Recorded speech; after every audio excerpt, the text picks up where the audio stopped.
في هذه الليلة يعقد ملائكة السماء مجالس العزاء،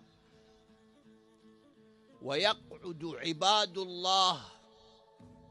لمجالس الرثاء، ويستعد المؤمنون المحبون الموالون للفجيعة العظمى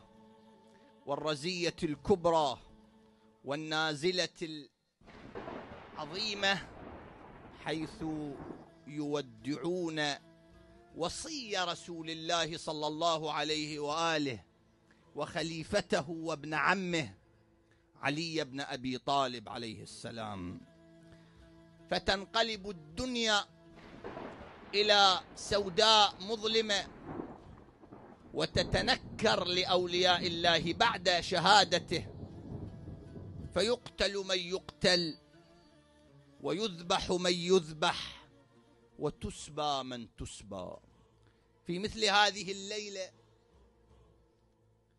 تبدأ المحن والمصائب على آل علي عليه السلام، ولا تنتهي إلا بظهور الآخذ بثأرهم عجل الله تعالى فرجه الشريف. ونحن إذ نتولاه ونتبرأ من أعدائه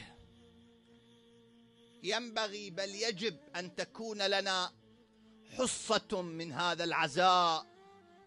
ومكانة في هذا الرثاء، ونستعد في مثل هذه الليالي إلى التفجع والبكاء وإحياء الشعائر على ذكر مصاب